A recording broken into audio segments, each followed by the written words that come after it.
साथियों, आप सभी को दीपावली की हार्दिक शुभकामनाएं। कैसी रही आपकी दीपावली, कमेंट करके बताइएगा। और मैं प्रयास कर रहा हूं कि जितने जो कर्जे से परेशान पीड़ित व्यक्ति है, चाहे बैंक का कर्जा हो, एनबीएफसी का कर्जा हो, लोन एप्लीकेशंस का कर्जा हो या किसी भी अन्य तरह का यदि कर्जा हो गया है और आत्महत्या जैसा गलत कदम उठाने की सोच रहे हैं, तो उस भाई तक, उस बहन तक मेरी वीडियोस को पहुंचाइए, ताकि वो व्यक्ति कम से कम इतना मोटिवेटेड हो जाए कि वो कर्जे की दलदल में फंस के आत्महत्या जैसा गलत कदम ना उठाए। मैंने बहुत सारे लोगों को कर्ज की दलदल से बाहर भी निकाला है, बहुत सारे लोगों को आत्महत्या करने से रोका भी है। प्रयास कर रहा हूं कि शायद कोई ना कोई व्यक्ति ऐसा होगा जिसको मेरी जरूरत होगी, तो मैं बेशक उसकी हर जरूरत पर काम आने को तैयार हूं। लेकिन क्या है साथियों, बहुत सारे लोगों को ये लगता है कि मैं जो काम कर रहा हूं उसके लिए कोई चार्जेस नहीं है और निःशुल्क काम कर रहा हूं। ऐसा बिल्कुल भी नहीं है। शुल्क ले रहा हूं, शुल्क लेकर के ही काम किया जाता है। भूखे पेट भजन नहीं होता है। तो जिसने निःशुल्क काम करना है वो निःशुल्क काम करे, लेकिन मैं चार्जेस ले रहा हूं। और चार्जेस लेकर के जो मेरी नॉलेज है, जितना मैंने रिसर्च किया है बैंकों के ऊपर, आरबीआई के ऊपर, वित्त मंत्रालय के ऊपर, भारत सरकार के ऊपर, और जिस वजह से आज कर्जे के दलदल में कैसे लोग फंस रहे हैं या बैंक या एनबीएफसी कैसे लोगों को कर्जे के दलदल में फंसा रहा है, इन सबकी जानकारी इकट्ठा करके लोगों को बचाने का प्रयास कर रहा हूँ। जिसको लेकर के बहुत सारे डॉक्यूमेंटेशन का पार्ट होता है, बहुत सारी आरटीआईज होती है, बहुत सारे वित्त मंत्रालय के जवाब होते हैं, जिन जवाबों को आप जब बैंकों में लगाते हैं तो बैंक वाले खुद ही नतमस्तक हो जाते हैं। तो इस तरीके से हम कोशिश करते हैं कि बैंक के ऊपर कार्रवाई करते हुए लोगों का जो कर्जा है वो कर्जा चुकता भी किया जाए। साथियों, बैंकों ने इतना बड़ा फ्रॉड किया है कि देश में जितनी करेंसी नहीं है उससे कई गुना ज्यादा का कर्जा दे दिया गया है। मैं ये एक बात समझिए कि यदि किसी व्यक्ति के पास 1000 रुपए है, तभी तो वो व्यक्ति 1000 रुपए मैक्सिमम कर्जा दे पाएगा। यदि किसी व्यक्ति के पास 1000 रुपए है और वो 2000 रुपए कर्जा दे रहा है, इसका मतलब कहीं ना कहीं वो 1000 रुपए की करेंसी नकली छाप रहा है या नकली करेंसी में ही लेन देन कर रहा है।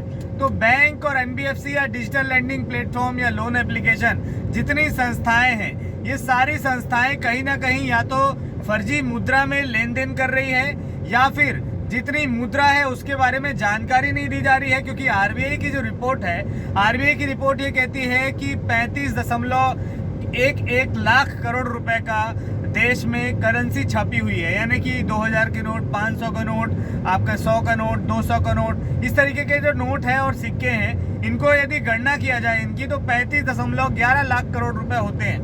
तो कायदे से तो ज्यादा से ज्यादा कर्जा जो है देश में, हर एक नागरिक का कर्जा मिलाया जाए तो ज्यादा से ज्यादा कर्जा 35.11 लाख करोड़ का बनता है। लेकिन केवल और केवल एक बैंक, भारतीय स्टेट बैंक की यदि मैं बात करूं, तो 35.11 लाख करोड़ रुपए की करेंसी में भारतीय स्टेट बैंक एक अकेला ऐसा बैंक है जिसने 37 लाख करोड़ रुपए कर्जा दिया। फिर उसके बाद पंजाब नेशनल बैंक आता है, उसके बाद कैनरा बैंक है, सेंट्रल बैंक है, ऐसे तमाम जितने जो सरकारी बैंक हैं, कुल 12 सरकारी बैंक है, 12 सरकारी बैंकों ने मिला करके लगभग 90 लाख करोड़ रुपए के आसपास का कर्जा दे दिया है। अब इसको समझिए कि ये तो केवल सरकारी बैंकों का डाटा हुआ। सरकारी बैंकों के अलावा देश में प्राइवेट बैंक भी काम कर रहे हैं, उन प्राइवेट बैंकों ने भी लाखों करोड़ों का कर्जा दिया है। और उसके बाद डिजिटल लैंडिंग प्लेटफॉर्म है, डिजिटल लैंडिंग प्लेटफॉर्म ने भी करोड़ों का कर्जा दिया है। तो ये कहीं ना कहीं संशय का विषय है, ये कहीं ना कहीं सोचने का विषय है कि जब देश में करेंसी है ही नहीं, सरकारें भी बोलती है कि हमारे पास पैसा नहीं है, जिसकी वजह से रोजगार नहीं दे पा रही है सरकार, तो इसका मतलब ये है कि जब भारत देश में करेंसी नहीं है, मुद्रा नहीं है, तो कर्जा कैसे बांट दिया जा रहा है?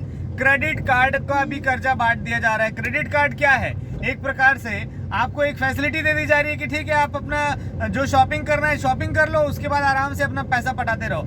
इसका मतलब ये तो साबित होता है ना कि कम से कम उस व्यक्ति के पास पैसा नहीं है, लेकिन वो फिर भी खर्चा कर दिया, खर्चा करने के बाद उसके पास पैसे आ रहे हैं। बैंकिंग सिस्टम इसी तरीके से लोगों के साथ लूट कर रहा है, बैंकिंग सिस्टम इसी तरीके को लोगों को लूट रहा है।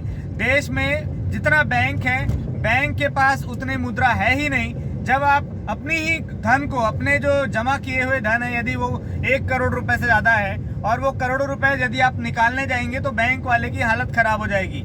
बैंक कभी भी आपको आपका खुद का पैसा नहीं दे पाएगा। बहुत सारे डॉक्यूमेंट की डिमांड करेगा कि आधार कार्ड ला दो, पैन कार्ड ला दो, ये ला दो, वो ला दो, केवाईसी करा लो, उसके बाद आपको जो है निकासी मिल जाएगी, विड्रॉ उसके बाद कर सकते हैं। लेकिन यदि 1 करोड़ रुपए आप लोन के रूप में मांग लो तो बैंक जो है वो 5 मिनट के अंदर अंदर लोन आपको प्रोवाइड कर देगा। इसका मतलब क्या है? इसका मतलब ये है कि या तो बैंक नकली रुपए छाप रहा है या फिर बैंक के पास ऐसी बहुत सारी मुद्रा है जो मुद्रा भारतीय मुद्रा नहीं है। जी हाँ, बिल्कुल सही सुना आपने। और इस वीडियो को जहां तक टैग करना है टैग कर सकते हैं। निर्मला सीतारमण को भी टैग कर सकते हैं, प्रधानमंत्री नरेंद्र मोदी को भी टैग कर सकते हैं, वित्त मंत्रालय भारत सरकार को टैग कर सकते हैं, रिजर्व बैंक ऑफ इंडिया के गवर्नर रघुराम राजन से लेकर अभी उर्जित पटेल को भी टैग करिए, रघुराम राजन को भी टैग करिए, अभी जो वर्तमान में जो है उनको भी टैग करिए, पिछले जो शक्तिकांत दास रहे उनको भी टैग करिए, सभी को टैग करिए। क्योंकि पूछिए, यही लोग हैं जिन लोगों ने मिल करके देश के नागरिकों को कर्जे के दलदल में डाला है और आर्थिक लूट चल रही है देश में। आप यदि एक गाड़ी लेने के लिए जाएंगे तो गाड़ी 7 लाख रुपए की आएगी, लेकिन जब आपके पास पैसे नहीं है तो आप क्या करेंगे? आप 1 लाख रुपए पटाएंगे और 6 लाख रुपए के लिए आप लोन लेंगे।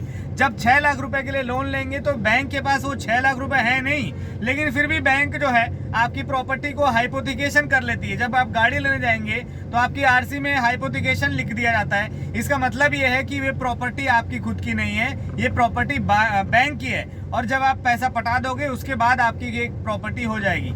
ये इसका मतलब बैंक लगातार लूटने का काम कर रही है। इसी तरीके से अंग्रेज काम किया करते थे।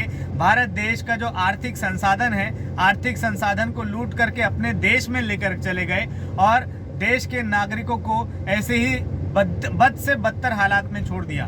बैंकिंग सिस्टम भी इसी तरीके से काम कर रहा है। मिलकर लड़ाई लड़ेंगे तब जाकर इस पर कोई समस्या का समाधान निकाला जा सकता है। यदि अकेले अकेले लड़ेंगे और सोचेंगे केवल कि इसका कोई भगवान आए और समाधान निकाल दे, तो ऐसा कोई भगवान इस देश में, इस धरती में पैदा नहीं होगा। ना आज पैदा हुआ है, ना कभी जीवन में पैदा होगा। आपके मृत्यु तक भी ऐसा कोई भगवान पैदा नहीं होगा। जो भगवान है, आप खुद ही भगवान हैं। अपने देश के लिए आप खुद ही भगवान बनिए, अपने लोगों के लिए खुद ही भगवान बनिए। और जो कर्जे से परेशान है उस व्यक्ति का सहारा बन करके उसको सपोर्ट करिए और सपोर्ट करके कम से कम ऐसी स्थिति में लेकर आइए कि बैंक वाले उसको टॉर्चर ना करें।